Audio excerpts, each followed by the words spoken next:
Olá, mulheres! Aqui é Saíra Silva, do Mulheres Ensinando Mulheres. Hoje vamos para o capítulo 2 do livro A Guardiã do Lar, de Bruna Oliveira.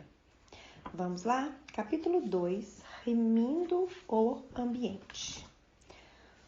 O Senhor Deus, pois, o lançou fora do jardim do Éden para lavrar a terra de que fora tomado. E, havendo lançado fora o homem, pôs querubins ao oriente do jardim do Éden e uma espada inflamada que andava ao redor para guardar o caminho da árvore da vida. Gênesis 3, 23 e 24. Uma das consequências do pecado foi a perda do ambiente de glória em que Adão e Eva habitavam. A quebra da primeira aliança os fez interromper a harmonização do convívio que aquele casal até então estava vivendo. A construção de uma família fora do ambiente do jardim trouxe problemas irreversíveis naquele lar, onde a luta contra os desejos pecaminosos seria mais intensa. Vemos isso de forma bem nítida na história dos irmãos Caim e Abel. Criados fora do jardim, contaminados com o histórico falido na luta contra o desejo dos pais e, portanto, expostos a uma vida sem discipulado. O final dessa história relata a tragédia de um filho que viveu da generosidade de uma oferta à sordidez de um homicídio em pouco tempo. O rompante dos sentimentos desequilibrados marcou com dor a vida daquela família. A pergunta que Deus fez a Caim sobre onde estava seu irmão revela o desejo de Deus de sermos guardiões dos relacionamentos dentro da nossa casa. Visto que ainda no jardim, após a queda, a pergunta de Deus para Adão era onde ele estava.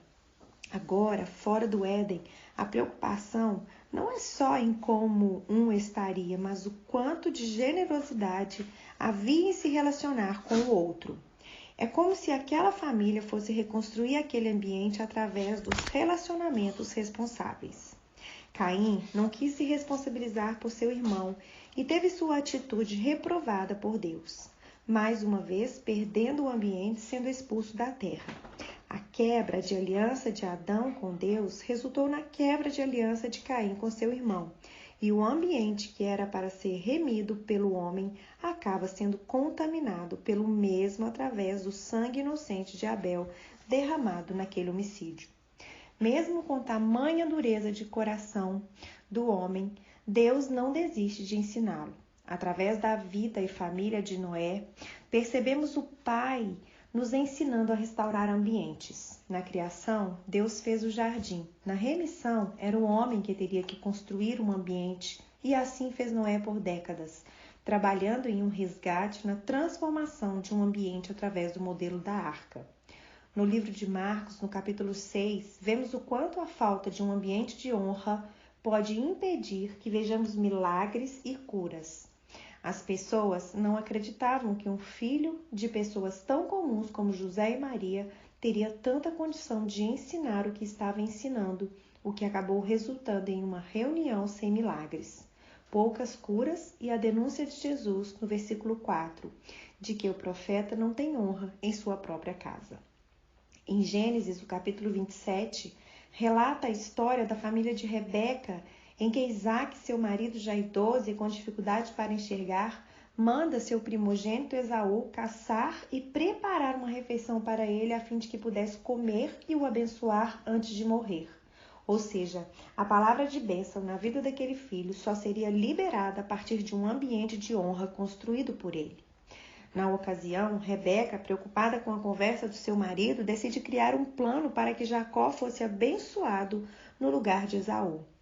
Creio que ela teve essa atitude devido a uma palavra que recebera de Deus quando os gêmeos estavam no seu ventre, de que o caçula seria maior que o primogênito.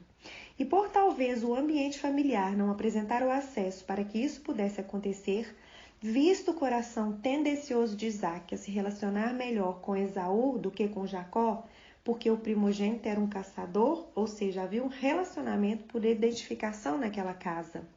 Fato é que, mesmo com as melhores intenções do coração daquela mãe, ela acabou destruindo sua casa, quando induziu Jacó a enganar seu marido e filho. Rebeca não precisava ajudar a Deus nas suas promessas, porque Jacó carregava uma palavra de Deus. Hoje vemos esse quadro em muitas famílias em que as mães, muitas vezes percebendo a dificuldade de um dos seus filhos, seja por considerá-lo mais fraco ou mais doente, ou ainda mais devagar que os outros irmãos, tende a colocá-lo para frente, como forma de ajudá-lo a crescer na vida. E assim como Rebeca, acaba manipulando e controlando a vida daquele filho, o impedindo de amadurecer, de ter suas próprias experiências, de andar com suas próprias pernas. Mães com esse comportamento superprotetor acabam gerando grandes deficiências emocionais e comportamentais nos filhos. Eles se tornam adultos de corpo, mas ainda em uma mente infantil, porque foram privados ao estímulo da emancipação, que todos nós somos submetidos desde quando nascemos. E isso tem a ver com as frustrações que vivemos, com as quedas que tomamos, com os nãos que recebemos. Enfim, as resistências e dificuldades nos induzem à reação para a maturidade. No caso de Rebeca, ela desconfigurou um cenário de honra entre pai e filho para que Esaú fosse emancipado, colocando o seu dodóizinho Jacó despreparado para aquele momento, no lugar do seu irmão. Jacó estava tão sem preparo para tal emancipação que em momento algum de Gênesis 27 é citado qualquer tipo de pronúncia dele na apresentação do plano da mãe. Ele simplesmente não tinha opinião, não sabia o que fazer, apenas seguiu a ordem da mãe de mentir para o pai. O interessante é que após toda aquela tragédia em que Jacó saiu de casa, percebemos algo inusitado, não relatado na vida daquele jovem enquanto estava na companhia de sua mãe.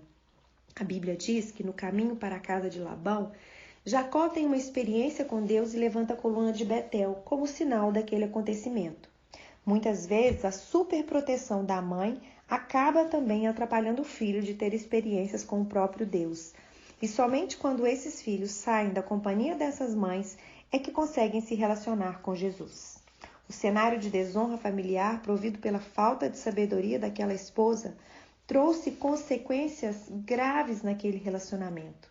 Esaú, querendo matar Jacó, sai de casa e se une em matrimônio justamente com as mulheres que seu pai dissera a Jacó para não se casar.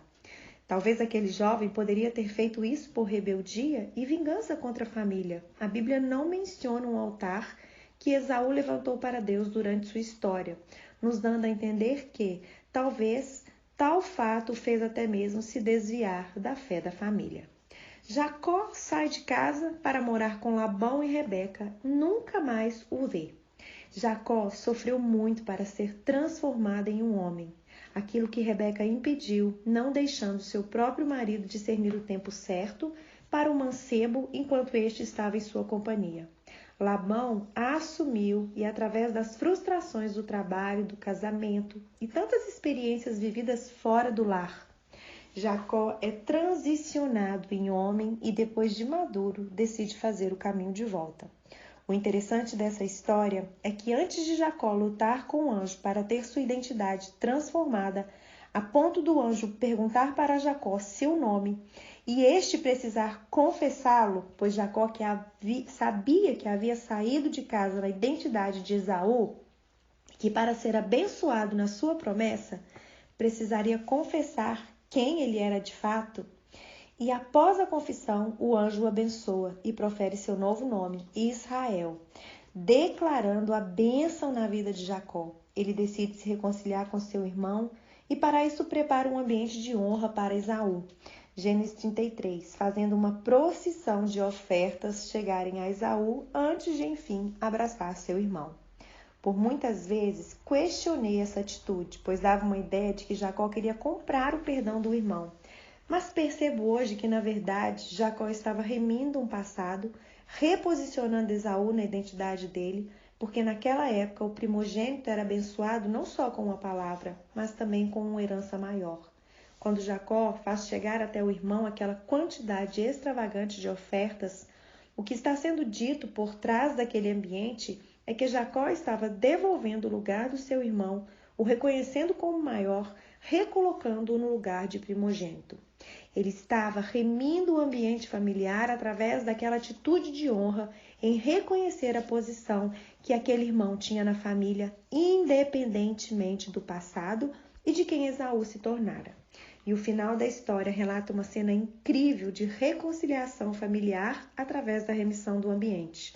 Rebeca, infelizmente, por não edificar esse ambiente doméstico, viveu uma tragédia em sua casa. Ao contrário dela, temos a história fantástica de Abigail em 1 Samuel, no capítulo 25, em que, após ficar sabendo da passagem dos soldados de Davi em sua residência e da forma hostil como seu marido Nabal os trata, recusando-se a ajudá-los, ela imediatamente decide ir ao encontro deles, munida de ofertas e com um contrito pedido de perdão a Davi pela insensatez do seu marido. É maravilhoso ver como a sabedoria estabelecida através de um ambiente de honra desarmou um exército furioso. Abigail desmontou um cenário de guerra em sua casa através de um ambiente de honra e reconhecimento, pois Davi já estava preparado para partir contra Nabal e sua casa. Porém, a maneira como aquela mulher o interceptou fez cair por terra as armas e desconstruir todo um cenário de maldade. Como aprendemos com essa mulher? Talvez ela não teria, ou até mesmo não queria defender seu marido devido ao próprio testemunho que ela dá do marido para Davi, dizendo que Nabal era um homem mau, ou seja, ela estava afirmando que sua insensatez não era só com Davi, mas a maldade fazia parte do cotidiano daquele homem. A partir dessa descrição, podemos imaginar o quão difícil poderia ser aquele casamento, pois ser casada com alguém tão hostil não deve ser nada fácil. Mas mesmo em uma vida familiar difícil, Abigail não se priva de fazer o que é certo, decidindo ser uma remidora do ambiente ofensivo que seu marido provocava. Era com certeza uma mulher forte que não se dirigia pelas decepções, mas por uma convicção daquilo que poderia fazer para que a situação mudasse. Rebeca e Abigail representam mulheres que viveram suas angústias domésticas como qualquer outra família, mas que tomaram rumos tão diferentes em suas histórias. Há mulheres que, provocadas pelas decepções no convívio familiar, acabam respondendo com controle e desonra como Rebeca e perdem a oportunidade de mudar o ambiente através de uma atitude renovada. Muitas vezes ficamos esperando as situações na nossa casa mudarem para que nós mudemos e perdemos tanto tempo na nossa história tentando mudar o outro como Rebeca fez. Tem uma frase que me acompanha: nada muda se você não mudar. Ou seja, para que as coisas mudem na nossa casa, nós temos que mudar primeiro. O livro de 1 Samuel 3,15 mostra a maturidade de Samuel abrindo as portas da casa do Senhor, continuando a obra de Deus mesmo depois de uma grande decepção com seu pastor, ao saber através do próprio Deus o quanto a casa de Eli era corrupta. Samuel poderia ter reagido àquela informação com rebeldia e até mesmo saindo da casa de Eli, mas pelo contrário, ele construiu um ambiente de maturidade, continuando a servir Eli mesmo sem ter até motivos naturais para isso. Precisamos aprender a sermos orientadas fora da esfera do sentimento.